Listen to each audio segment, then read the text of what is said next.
This episode of Carlie's Couch is about gaslighting. We've been seeing the term used a lot more lately, but today we're going to talk about what it is, how we could be doing it, and how we can identify when we're a victim of gaslighting. Hey Carlie, how are you? Welcome to Carlie's Couch, listeners. Hey y'all. Hey Lexi. I am superb today. How are you doing? Did I ask how you're doing? You did. Damn, I was not even in the moment because I was like, what did I even just say? I gotta do better. So I'm doing good. I am recognizing, or I have recognized in the past week, I think it's been a week. I have no concept of time these days, but I've been recognizing that I'm not very mindful in my speech. So that's something that I wrote that on one of my little whiteboards so I could think about a little more. It's like how to be more mindful when I'm speaking. Mm-hmm. Have you ever been in like a meeting or like you're pitching or do something, but it's like you're just like talking, and then afterwards you're like, damn, like what was I talking about? Why was I talking so much? And I noticed that, which I think I just did at the beginning of this too, that I can't never just ask a question. Like it's never just, so why did you do it that way? I'll be like, why'd you do it that way? Did you think about this, or could it, and like you keep like compounding upon it instead of just like try to take your time and just say a thing and then let them talk or whatever. And also because I recognize sometimes I'll like say a lot of things and then it's like I really don't remember what I said, especially if you're like in a discussion with another person. They're like, yeah, but you said this, and it's like, oh, but I really was trying to say this, or I meant this. But it's like, okay, but it's like kind of like I don't even remember what I really just said to you, but this is what I'm thinking now. So I'm trying to be more mindful of my speech. But yeah, everything is going good. That was just a little caveat. Nah, that's great. I am really mindful about speaking, and I think because I teach mindfulness. Oops, sorry. Are you all good? I think because I teach mindfulness, it has caused me to be more intentional, like with words, and also in teaching kids and in people, I try to listen more than I talk, and so. Like with your point of like asking questions and then like kind of leading or guiding either way, I just try to ask a question and then shut up and like let them go. I don't. Wow, that's so hard for me. But if I'm not conscious or if I'm like rushing, I will be very mindless and just respond like, how you doing? Good. So when I ask my kids, how y'all doing this morning? Don't say good. Give me another adjective. Give me something else. Like, I don't want y'all on autopilot. I want you to be intentional. How you feeling? Like, yeah, but I don't even feel like autopilot, like in response like that, but just more so when I start talking, sometimes like I'm getting ahead of like my brain or whatever, which one is getting like ahead, and I'm just like talking. Or one thing I've started doing is recordings. Now that I have like 500 Apple devices, on one of them, if I'm in a Zoom or I'm doing some kind of call, I record it, and so later it's like, okay, I see where it's like I'm kind of getting off a little bit here or there, and like just being more aware of what I'm saying, because I'm more aware of like on a sales call, for example, I don't have to super like try to convince y'all and say certain things. So now listening to it, I can notice, kind of some of my patterns or some of the habits, and try to be like a little bit more intentional about like what I'm saying and how I'm saying it. I think that's a really good thing to do, because you probably helps with listening and like your takeaways and being more comprehensive about just everything that's kind of going on, and not just, it's like whenever you read a page in a book and you don't remember anything that you read, like sometimes I feel like you be at the end of the damn page like, what? You have to go back like, I was thinking about everything else, but your eyes, like I was still reading, but like I wasn't. That's weird when that happens too, but that's all about being in the present. So I feel like I'm always, there's always something that if it comes to my awareness or I think about it or somebody tells me this and then I'm like, let me think about that. So that's like the thing right now that I've been kind of trying to be mindful of and think about, or like I just start Googling some stuff, but they all say the same thing. So I think it's really a matter of practice and doing it. Yeah, I would agree. And I'm just laughing because the last sales call I had, I was just talking way too much and I don't even know what I was saying. Actually, I was around you and I was like, oh my God, I said so many words and they didn't mean anything. And that's the same thing. It's like when you finish and you realize like, like I should have been, it should always feel more like I feel more in control. I feel more like what y'all bringing to me. Like, you know what I mean? Like, and it doesn't have to have that attitude per se, but it's like when you feel like you're talking too much, that's when it feels like, it's coming off with a little more desperation. It's coming off with a little more trying to prove this and that. And it's like, all right, let's reel it back a little bit. So yeah, that's important. But speaking of speaking and talking and having conversations and being mindful of your speech. I didn't even really mean for this to be a good flow into the topic, but here we are. Today we are going to talk about gaslighting.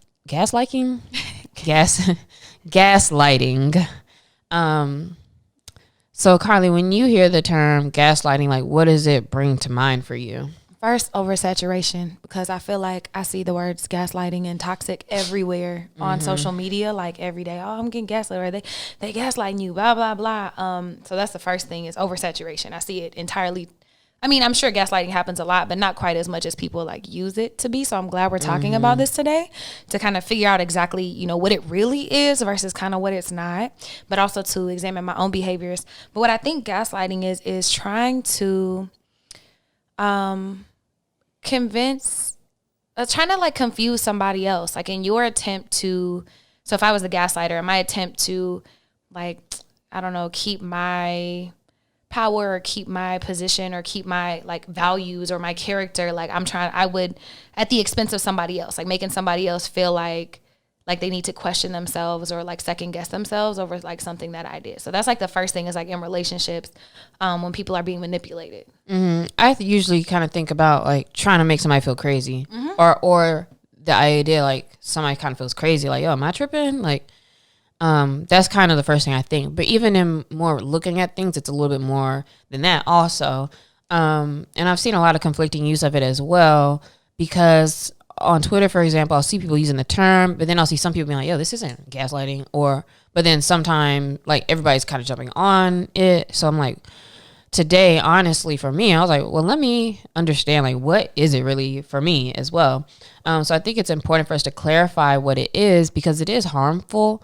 And it's something to be aware of in yourself and your own speech with others, and aware of with the way other people are dealing with you, and how you can kind of work through that and combat it as well.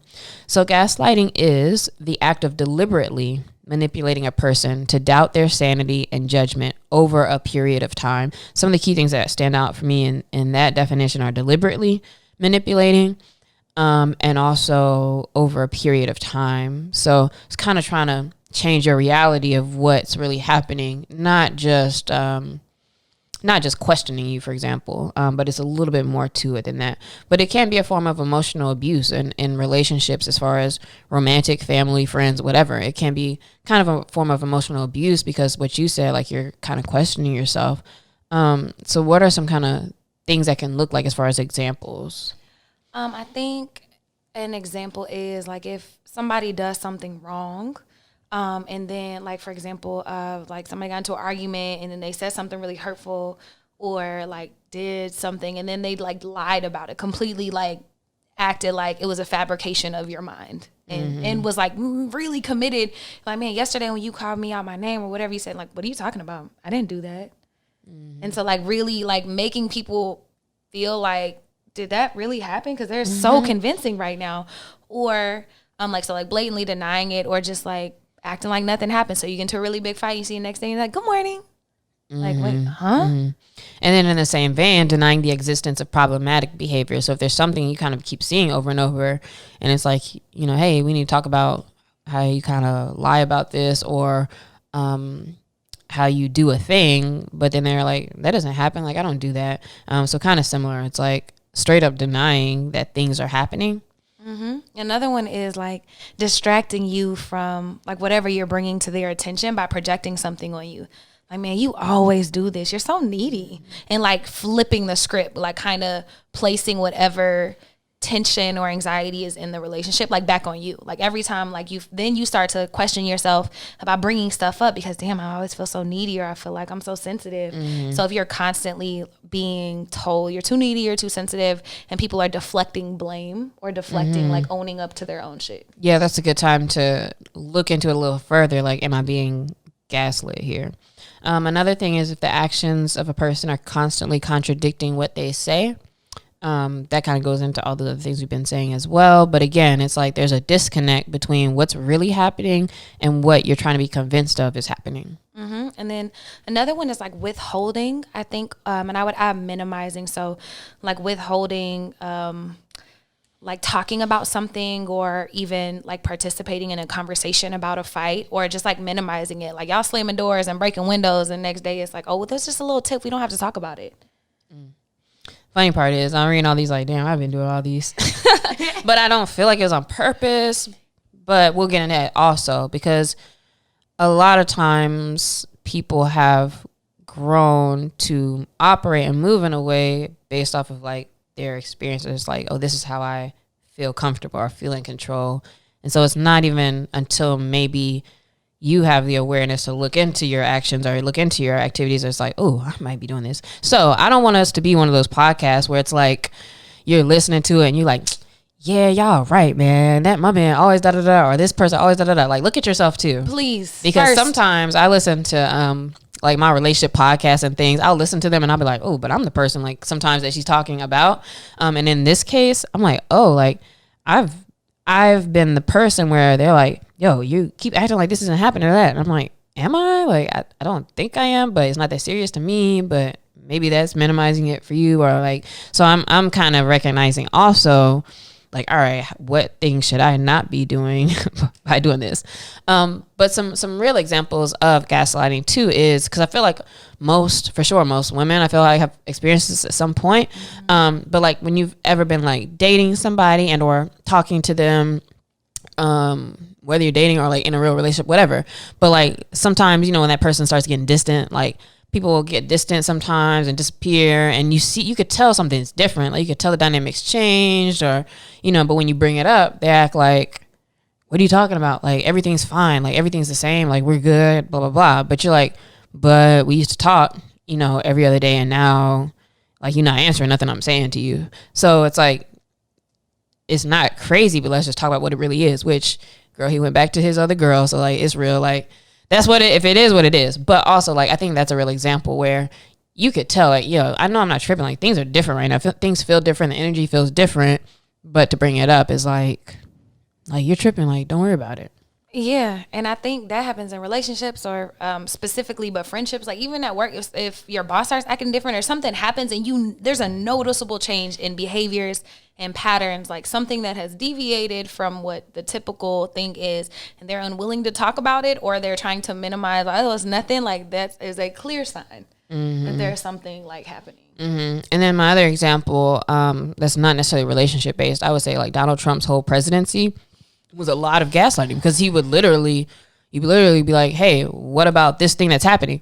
That's not happening. Like that's why it was so wild, because he literally would just be like, that's not a fact. Like, that's not true. This is what's happening. This is what's happening. This is not happening. I don't even know what you're talking about. And it's like, what? Like, and you can't even really have conversations with a person like that, because it's like, what are we talking about? What do you mean? Like, this isn't happening? Like, it is happening. And so there's nowhere else to go. Like, in the conversation, there's no convincing a person when they're trying to tell you, like, this fact isn't a fact. So like his whole presidency was like straight up gaslighting with the whole fake news thing. Bro, and right after the insurrection, like them acting like that didn't happen and it wasn't a big deal, and like all these things, like you just look at these very clear instances. So there's a lot of like racial gaslighting, a lot of stuff happening from the government. It's not just in romantic relationships. It can happen on so many different levels, and it does every day. So now I think this is very important. What isn't gaslighting? Because I think it's easy to just kind of call anything where you might not be on the same page gaslighting, and I don't think that's necessarily true.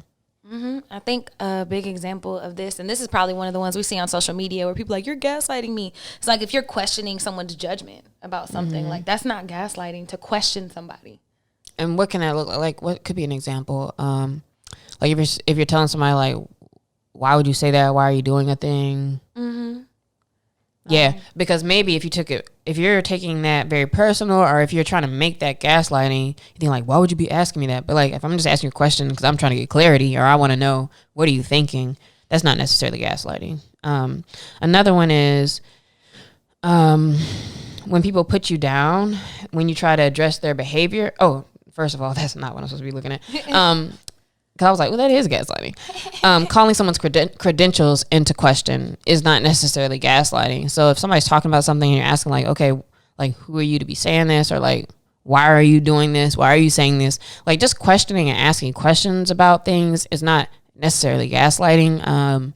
People just need to know, like, what are you talking about a lot of times. I think another one that I don't enjoy but is not gaslighting is telling someone to calm down or like trying to police their tone. That's not gaslighting. And I'm trying to understand like why people would call these gaslighting. Well, I guess because if like it sounds like when people are like, oh, you're being crazy or like you're doing too much.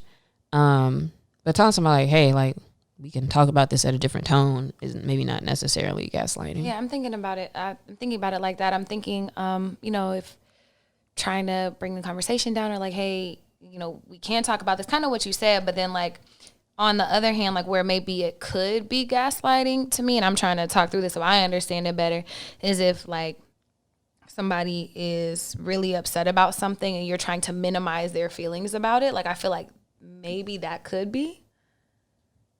Maybe. Like it wasn't that big of a deal. Now because now you're trying to convince them of what a thing is. I think that's a line. Versus just telling somebody like, yo, chill out. Like if somebody's like, yo, you need to relax. Like that's just, I mean, that could be a jerk move. Also, gaslighting is not being a jerk. And gaslighting isn't just being an asshole. So I could be an asshole and be like, yo, you need to relax right now. Or like, I don't want to talk about this. Or like you could say things and those are maybe not the best things to progress conversation. It may not be the best things to say for your communication, but that's not necessarily gaslighting. You're just being a dick. So that's different. And I think a lot of times people just see somebody being an ass and then they're like, oh, you gaslight me. And it's like, nah, I'm just a jerk. So I think that's different. But we also have 15 warning signs of gaslighting. So these types of things, if you're seeing some of these occur in your relationships and your communication, you may need to think about like, oh, am I being gaslit in this situation? The first one is when somebody tells you that everyone else is being a liar. Like, oh yeah, girl, they lying. So you only trust them. Like they really want you to just trust them, listen to them despite all this evidence or despite everything else that you're kind of experiencing or seeing or hearing. I think that's a great telltale sign. If it's everybody else, usually it's not really, and so be cautious in those situations. Another one is they put you down whenever you try to address like a concern or their behavior, or you bring up an incident to them. You're crazy, you are needy, you're too sensitive, why are you always wilding? And try to like elevate when you're just really trying to have a conversation or understand something or bring something up. Yeah, I've fallen into that, bro. I'm like, bro, you're being so sensitive. Like, I don't I don't know what to tell you. But I guess the proper way, if you're not gaslighting somebody, is to validate how they feel about it. But it's so hard. It really is hard because I think there's some kind of honest, like, places in some of this where it's like, you really don't feel like it should be that serious. And so, like, how do you navigate that when somebody's like really, really angry about something, or they are feeling really hurt about something? And you're like, okay, like I didn't take the trash out, or like whatever it is. But like it can be really tough when you're not, when it doesn't feel the same for you, like the same level of something, to really be like, oh my, like help them and validate them and be like, I'll do better, or understand like what needs to be different. It can be hard, I think. I think it could be really hard, but I think it's important, like, that the willingness to have the conversation or even understand is like, okay, I know I didn't take out the trash and that's a really big deal to you. Can you please help me understand, like, what about that? Like, how does that make you feel? Like, what specifically is triggering for you, or what is it? So then you understand, like, oh, it's actually that you just feel like I'm not following through with my word. And so you feel like you can't trust me. But then I think it gets to a point too where it's like when you're having a conversation about like that about everything, also at some point you have to understand like, all right, maybe we're not compatible in certain like the meaning and the values of certain things. But maybe if you are okay, you might have a lot of combos like that at first, and you have to really like deep dive into stuff to understand them. And then maybe you can have less of those combos. But sometimes it does feel like yo, maybe we're just not compatible, because we're always like, it does feel like everything you're doing feels needy, or you're telling me everything I'm saying is crazy. So, you gotta be able to walk away, I guess. I think all of those things can be true. Yeah. Yeah. Another warning sign of gaslighting, number 3, is they constantly lie to you. I got keys to this, and I was like, what? And that's when too. When people make that little like, huh? When you start squinting, you're like, I do what are you saying? What did I do? Like, damn, you lying. But But I swear to God, it didn't feel like I was lying. I didn't feel like I was trying to lie. And that's why I thought, like, am I getting gaslit about gaslighting? Which I don't want to inception y'all, but I was like, I feel crazy because, like, I don't know what you're talking about. Like, but again, like, step out of yourself, try to understand, try to hear, understand what people don't want to accept or what they want to hear from you or what they want to see or whatever, and doing those things. But yes, people who constantly lie to you about things could be gaslighters. Number 4 is whenever you start conversations to address an issue or something, they always turn it around back on you. Like they have an innate ability to always bring things back to you and make you the problem. Yeah, I think I'm pretty good at catching myself, because I think a lot of times our first instinct can be to get defensive. So that might be gaslighting, but sometimes it's like when somebody tries to say something to you and you're like, yeah, but last week you did this. And so maybe gaslighting if you're always not, because that's now I'm not trying to be accountable ever. Mm-hmm. But so I think I'm pretty good sometimes about trying to recognize, like, okay, that doesn't progress the convo to bring something else up. Let's address what you're saying. But I understand too how it can be hard sometimes where it's like, you know, sometimes people's first instinct, like when you say something to them, is like turn it back around. So that's just something that everybody really needs to work on. Another thing, and this is superb gaslighting, is when they twist your memories. So you see things their way and not your way. So when you're reflecting back on something, and it's so crazy how different people are. Like you can reflect on the same memory or something you did together, and it's like could be totally different. But not trying to act like a thing that you didn't happen, or a thing that they experienced. Or actually it was more like this, wasn't it? And trying to change that. That's definitely gaslighting. I think I've unintentionally done that. Like not consistently, but like when trying to like make them see me in a better light about a situation that happened. Like unintentionally, like trying to lessen the blow of something I said or did. Yeah. And sometimes for me, sometimes when I think about things from the past, I'm like, oh, I'm already over that anyway. I'm very like, okay, like some shit happened. It's years later. I'm not even thinking about it. I'm not, you know, it's like maybe it might be something I wasn't proud of or something, but also I'm not, okay, like it happened.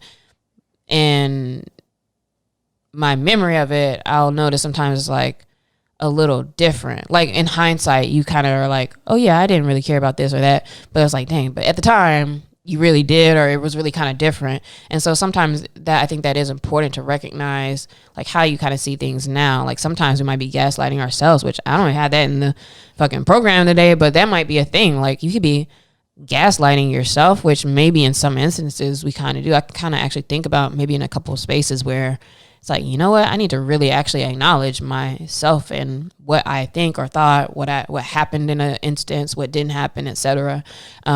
Because in an effort to try to like, you know, peruse through it or move on or whatever, it's like, oh, I'm trying to convince myself of something else, but really I actually do feel this or that or some kind of way or whatever about it. So that may be something to think about as well. Oh man, I think that's really important. And as soon as you started saying, I'm like, damn, I really did try to discount my own feelings about something and convince myself that it was like not intended or the person didn't do what I know that they did. And so it makes you to feel real bad about yourself inside. I think that's a great thing that we did not intentionally talk about or bring up, but a great thing. Number 6, they bring in other people to strengthen their case.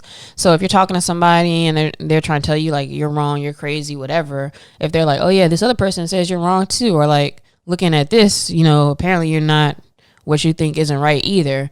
So it's like they're really trying to have this case against you that you are not valid, what you're saying isn't valid. That made me angry. It's like, why are you even talking to them about what's going on? That shit made me mad just listening to that. Another one is they project and accuse you of things they're guilty of how you always do this, or you're cheating on them, or you're whatever, when really it's just some shit they feel guilty about. Every time.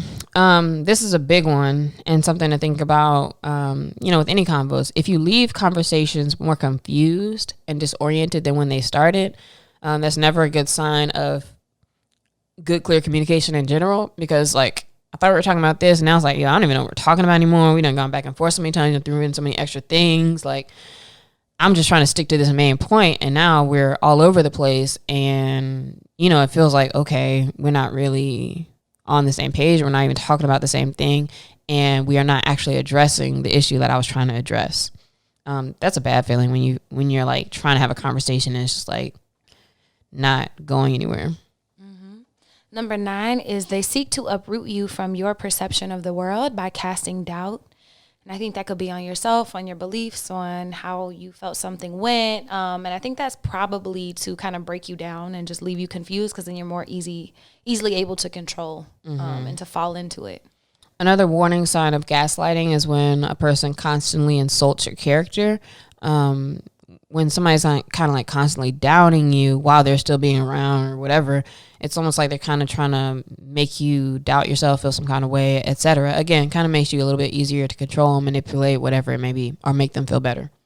Yep. And number 11 is in that same vein. They wear you down over time so that you start to accept things now that you wouldn't have before.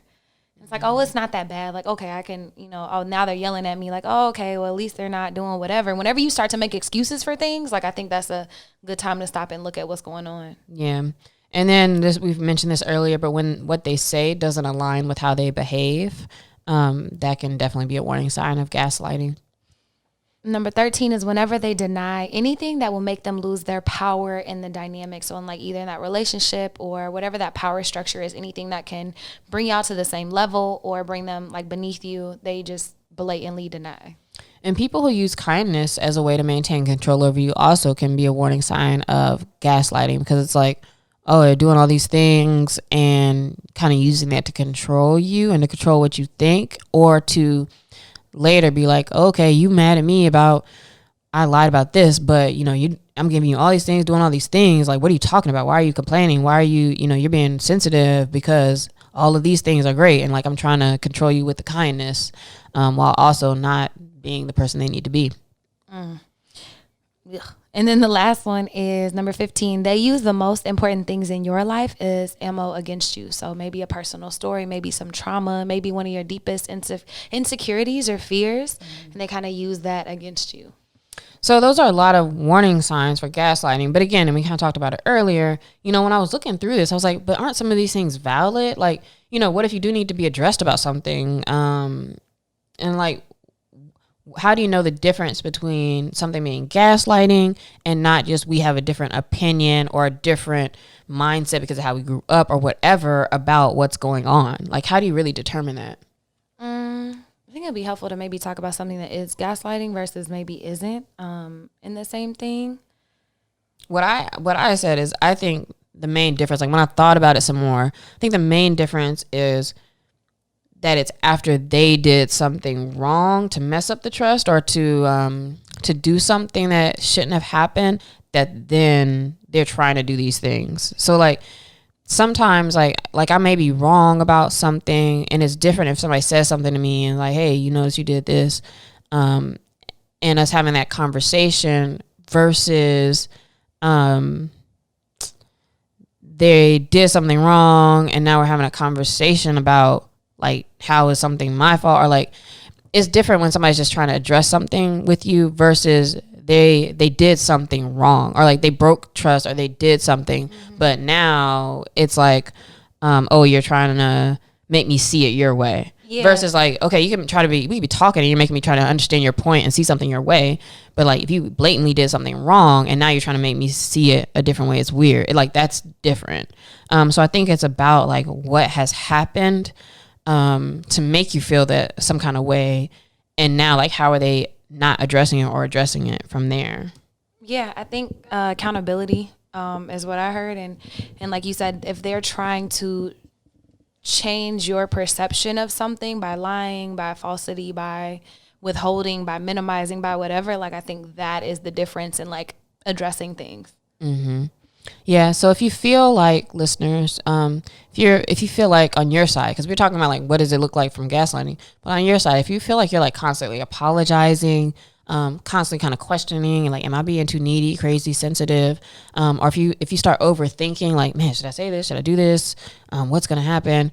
Then you may be in a situation where you are being gaslit, or you may be gaslighting yourself, honestly, sometimes.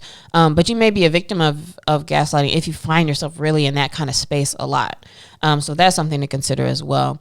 But then looking through all of this again, and I mentioned this at the beginning, I kind of like, man, so what turns people into a gaslighter? Because reading some of this, I'm like, I've done this before, or I do this, or like, I don't, you know, I've been called like, oh, you're not being accountable. And in my head, I'm like, I'm not, like it doesn't even seem like it makes sense to me. Like I'm not trying to I'm not trying to gaslight you, but I am maybe in some ways, but I really believe what I'm saying sometimes. But what turns people into gaslighters, what I was looking up, is that it's a technique that's a way to control the moments in a relationship or to stop the conflict. So if you're a conflict avoidant, you might be more of a gaslighter, which may be my space, to ease the anxiety about like something going on, to feel in charge. And it's a way to deflect responsibility, and you're tearing somebody else down. So it's like, I don't have to deal with what I did or the way it made you feel if I kind of deflect that. And it keeps the other person hooked also, because a lot of times it's like, okay, this person's trying to like please you or do something for you, or they want you around or whatever. But you're kind of, in a way, you're ending up like using this, and it's learned behavior. So that's what I mean by like somebody, I don't think people wake up and like, I'm gonna be a gaslighter so I can have control. But it's learned behavior because you've been experiencing it and seeing this as effective.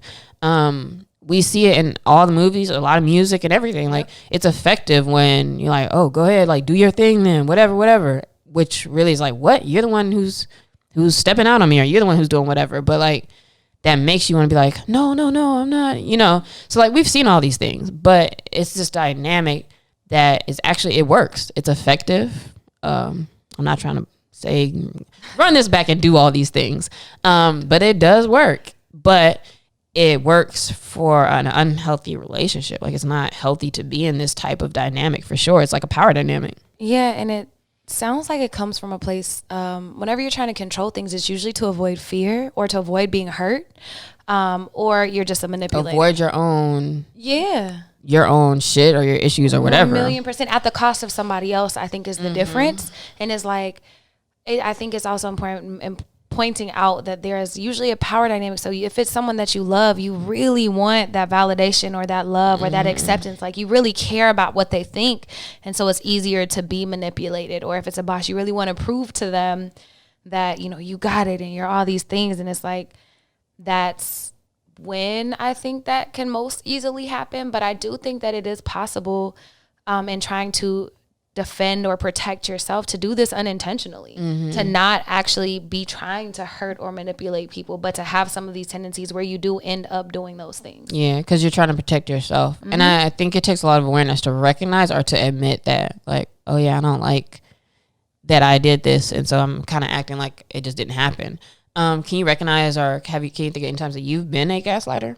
I about to say, because I'm over here like, yeah, I do all this stuff. I definitely. When we first did it and I was like reading through, I was like, I mean, I don't feel like I've ever been gaslighted. When we started reading, I was like, oh shit.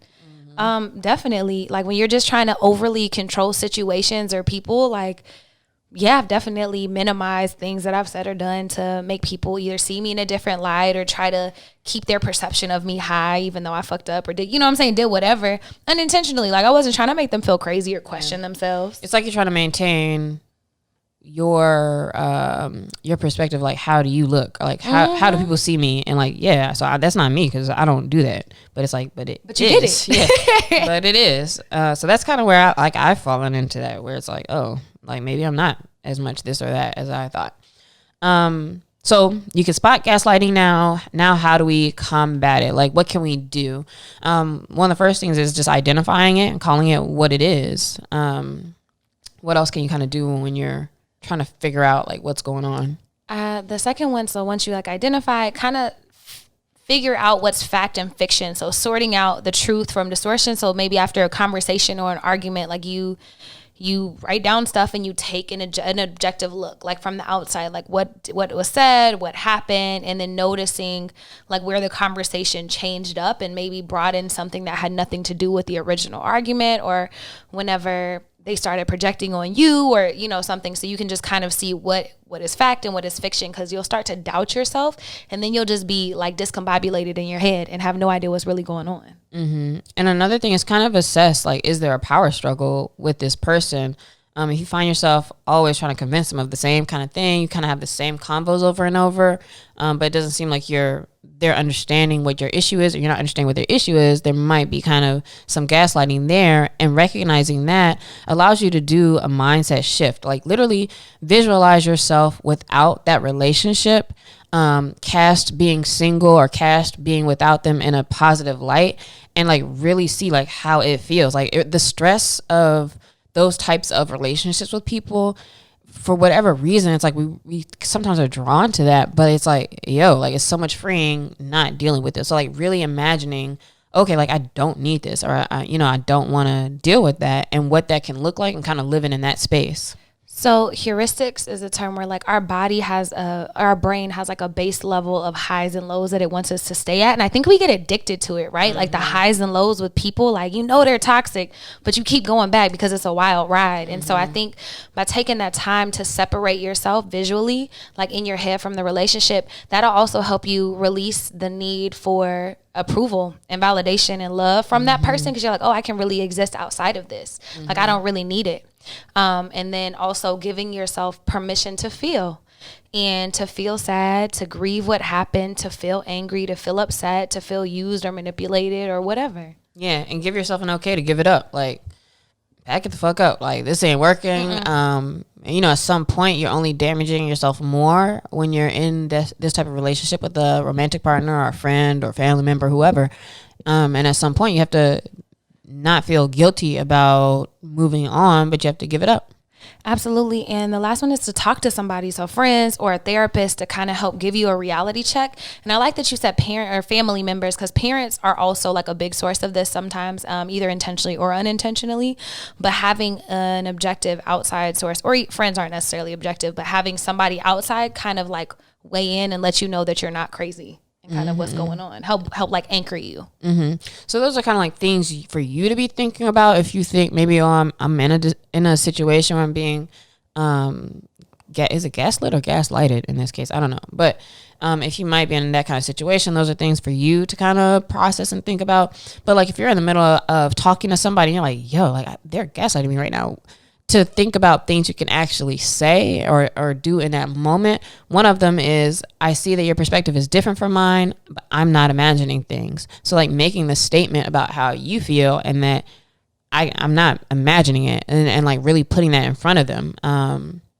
Because if they're trying to tell you like this didn't happen, that didn't happen, instead of you giving in like, did it? Like what? It's like, no, it did happen.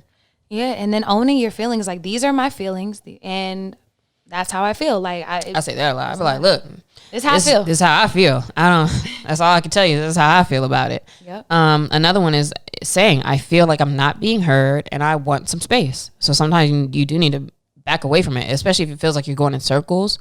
Just being able to step away. Another one is it's hard for me to stay engaged in this conversation right now. I've already said no several times. This makes me think about that dumbass video of the dad on Twitter. He like called his daughter, and his daughter was like, I don't want to talk to you. Like I want to get off the phone. And he was like, how dare you disrespect me? You're doing this. And he kept trying to force her to have a conversation, right, when she already said like, I don't want to have this conversation with you. I want to get off the phone. But then he like made her feel like she was being disrespectful for asking for some space. Yeah, that's a good example. Another one is, it's hard. I have heard your point of view many times now, and I still don't agree with it. So I'd like to take a break from this conversation. So I think one thing about gaslighting is that you kind of have to keep getting them in your narrative. And so these are ways to like kind of break, like, hey, yo, like I hear you talking, you're saying the same thing a million times. I don't agree. Like, yeah, no point in you continuing to say the same thing. And I don't like how much energy I'm putting into proving my perspective or how I feel. And it would mean a lot to me if you gave me the benefit of the doubt. That's a good one. That is a really But good also, one. That's an example of some shit I would say when it's like, if somebody's trying to tell me I'm doing something wrong, I'm like, man, you got to give me the benefit of the doubt. But it's like, but I did a thing. So also, that could be gaslighting the other way too. So again, if somebody who did something wrong is saying that to you, that's different than if somebody's trying to address you as you having done something. The last one that you could say is, I get that you're mad. I understand you're mad, and I'm angry too. So like acknowledging like how they might feel some kind of way, but like, hey, I also do as well. So, what we're saying may be valid for ourselves. And if we can't get to a common ground, then it's like, be ready to be all right without it. This episode is Believe What You Want to Believe, and it's titled that because it's like one of those things where somebody, something's happening, maybe with another person, and you know how they'll be like, they don't actually tell you it's not, or they don't give you any actual proof or anything. It's like, yeah, believe what you want to believe. And it's like, okay, like, like it's just a way of kind of getting you to feel bad for trying to accuse them of something, or feel bad for like bringing something up to them. And one thing you need to do is look at them facts, and you do have to believe what you want to believe, but they're saying that to try to put you in a pocket where it's like you're the one who's crazy for thinking what you're thinking, and for not taking their word for like whatever it is that's not what you're accusing them of doing.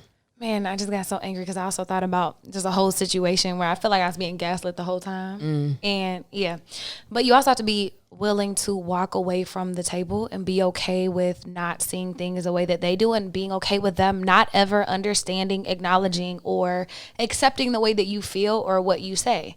Like, you have to be confident enough in you to be okay without them or any of that. And I think that really shifts the power dynamic back in your way, to help you be able to stand on your own 2 feet with those things, and maybe use those to walk away from a situation. Yeah, every time. So if you are somebody who's experiencing gaslighting, hopefully you kind of gain some reinforcement about your situation from this episode. And if you're somebody who recognizes like, oh, I might be gaslighting in particular situations, think about what is it really that you're trying to control and look to do, and how you can be a little bit more accountable about what's going on, and how you can take more responsibility and step into like, okay, how can I acknowledge how this other person feels, or what they're saying I'm doing, or what you are doing in that case. So this would go both ways, and maybe both ways for you, for the same person, honestly. And I think different situations, like, we kind of react and treat things differently. So hopefully you got some tips and some understanding so you can have better conversations about what even is gaslighting from this episode today. Yeah, and hit us on Carlie's Couch on Twitter, Instagram, TikTok. Let us know what you thought, or if you took anything away, or if you noticed any of these tendencies in yourself, and things that you can do, like, moving forward with it. We love to hear from y'all. And then this week's shout out is actually for us. We have episode 150, like 150, coming up.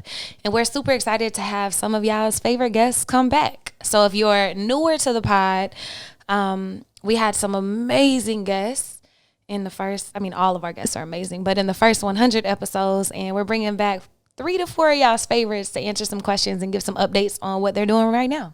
Yeah, and it's always interesting to see, like, we're speaking around a particular topic, things that they're working on, things that they are dealing with, and places where they give advice. Now, how have they used that to level up, see where they are now?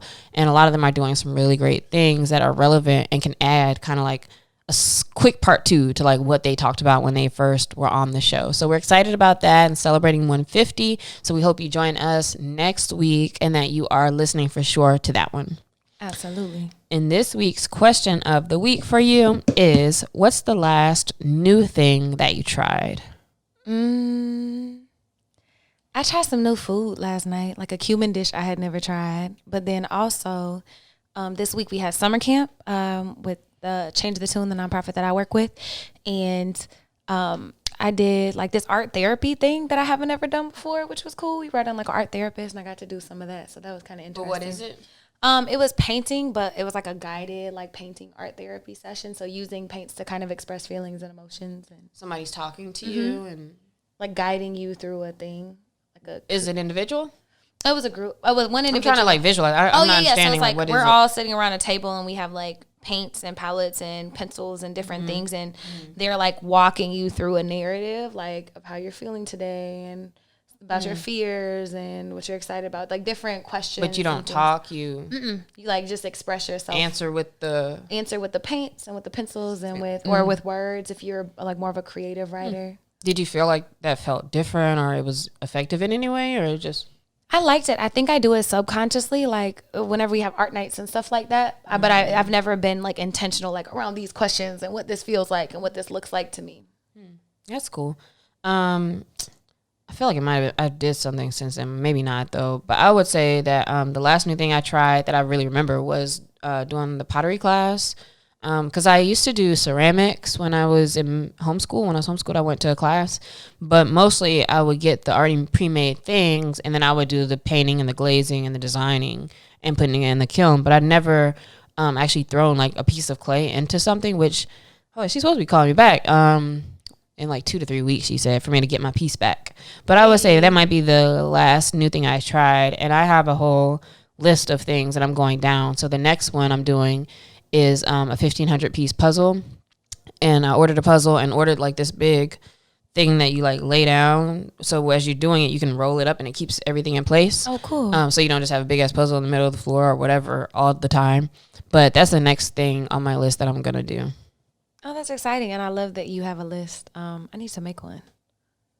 Yeah, I just realize like it's important to be intentional about just what those experiences are that you want to do. So every time I think about something, I just put it down there.